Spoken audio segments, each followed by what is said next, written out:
দেখো সে এক টুকরো চিতল 1 কিলো 600 গ্রাম, সেটা কিন্তু ছাল ছাড়ানো হচ্ছে, ভাব বিক্রি হয়ে যাবে। এবার মামা চিতল মাছ কত করে? একটু দাম বলে দাও, এদিন থেকে খরিদ্দার এসছে। মামা দাম বলো চিতল মাছের। ওই তো গাদা পেটি দিয়ে 800 টাকা। গাদা পেটি দিয়ে 800, আর শুধু পেটি নিলে 1100। 1 কিলো 600 গ্রাম, সেটাই কিন্তু ছালটা পরিষ্কার করা হবে আছে। দারুণ মাছ, দারুণ মাছ। আর পেটে কোনো ডিম নেই চিতল মাছ, এত সুন্দর মাছ। A1 মাছ। A1 800 টাকা কিলো, ভাবা যায়? হ্যাঁ, গাদা দিয়ে পেটি দিয়ে। এই খাসি পেয়ে যায়। হ্যাঁ, দীপঙ্কর তার খাসি পেয়ে যায়। দেখি তো আমরা বাবুদার দোকানে।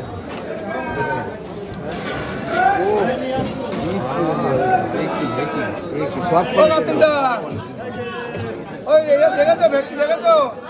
দেশি ট্যাং না, দেশি ট্যাং দেবী দেখুন বন্ধুরা, ছাড়ানোর প্রসেসটা একবার দেখুন। আশ ছাড়িয়ে দিচ্ছে তাই তো? আপুদের ছাড়া দিলে সবচেয়ে ভালো হয়। আপুদের ছাড়া দিলে ভালো হয় না?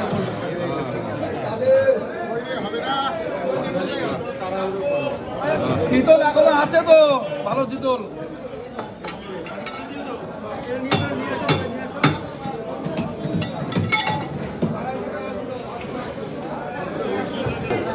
একটা টুকরো ওজন 1 কিলো 600 গ্রাম। ওরা কিরাম পিস করবো? দেখো নর্মাল পিস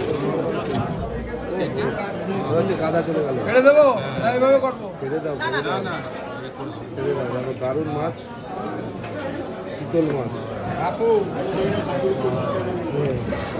ওরে তিনটে করলাম না, এইভাবে করে 4টে করবো।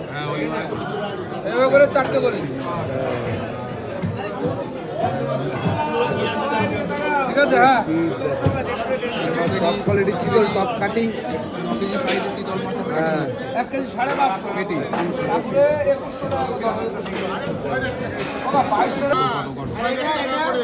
হ্যাঁ ওই তো দারুণ মাছ, কাটা কটকট আওয়াজ আছে। এক নাম্বার। 3টে করলাম।